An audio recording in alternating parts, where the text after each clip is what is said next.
En Brazzaville, où des travaux d'accès au port secondaire de Yoro sont en cours. Du coup, une grande partie du quartier Yoro à Mpila a fait l'objet d'expropriation. On parle sur place de déguerpissement. De nombreuses familles sont touchées. Beaucoup de riverains ne veulent pas quitter leur quartier. Reportage TV5 Monde, Berdi Pambou avec Perrine Rouen et Clémentine Gardet. Des gravats de maisons qui jonchent le sol et des affaires personnelles entassées dans la poussière, tandis que les bulldozers détruisent les dernières habitations encore debout.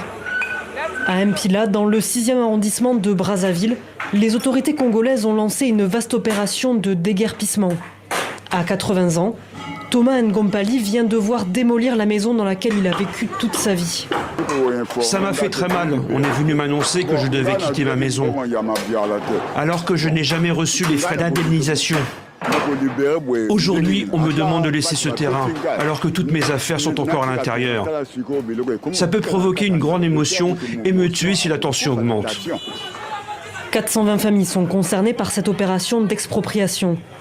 Malgré des indemnités financières et plusieurs mises en demeure des autorités, beaucoup, tout comme Thomas et sa famille, ont refusé de partir. Alors, l'État a décidé de recourir à la force publique pour déloger les derniers occupants. Une grande majorité a trouvé refuge à la paroisse du quartier, non loin de là. Les gens sont arrivés d'abord pour préserver leurs biens. Ceux qui avaient leurs voitures, leurs meubles, sont venus les placer ici.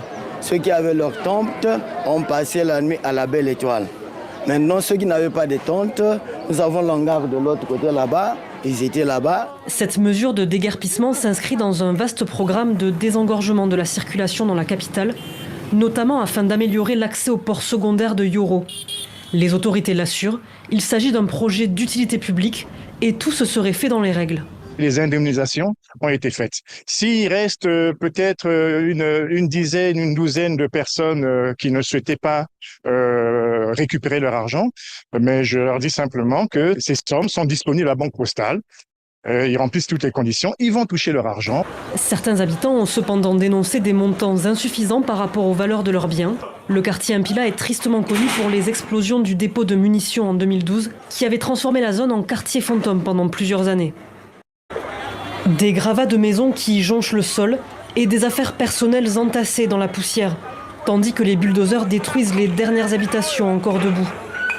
À Mpila, dans le 6e arrondissement de Brazzaville, les autorités congolaises ont lancé une vaste opération de déguerpissement. À 80 ans, Thomas Ngompali vient de voir démolir la maison dans laquelle il a vécu toute sa vie. Ça m'a fait très mal. On est venu m'annoncer que je devais quitter ma maison, alors que je n'ai jamais reçu les frais d'indemnisation. Aujourd'hui, on me demande de laisser ce terrain, alors que toutes mes affaires sont encore à l'intérieur. Ça peut provoquer une grande émotion et me tuer si la tension augmente. 420 familles sont concernées par cette opération d'expropriation. Malgré des indemnités financières et plusieurs mises en demeure des autorités, beaucoup, tout comme Thomas et sa famille, ont refusé de partir. Alors, l'État a décidé de recourir à la force publique pour déloger les derniers occupants.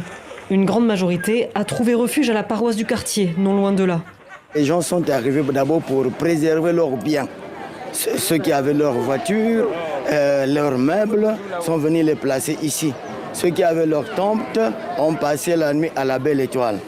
Maintenant, ceux qui n'avaient pas de tentes, nous avons l'hangar de l'autre côté là-bas. Ils étaient là-bas. Cette mesure de déguerpissement s'inscrit dans un vaste programme de désengorgement de la circulation dans la capitale, notamment afin d'améliorer l'accès au port secondaire de Yoro. Les autorités l'assurent, il s'agit d'un projet d'utilité publique et tout se serait fait dans les règles. Les indemnisations ont été faites. S'il reste peut-être une dizaine, une douzaine de personnes qui ne souhaitaient pas récupérer leur argent, mais je leur dis simplement que ces sommes sont disponibles à la Banque Postale. Ils remplissent toutes les conditions, ils vont toucher leur argent. Certains habitants ont cependant dénoncé des montants insuffisants par rapport aux valeurs de leurs biens. Le quartier Mpila est tristement connu pour les explosions du dépôt de munitions en 2012 qui avait transformé la zone en quartier fantôme pendant plusieurs années.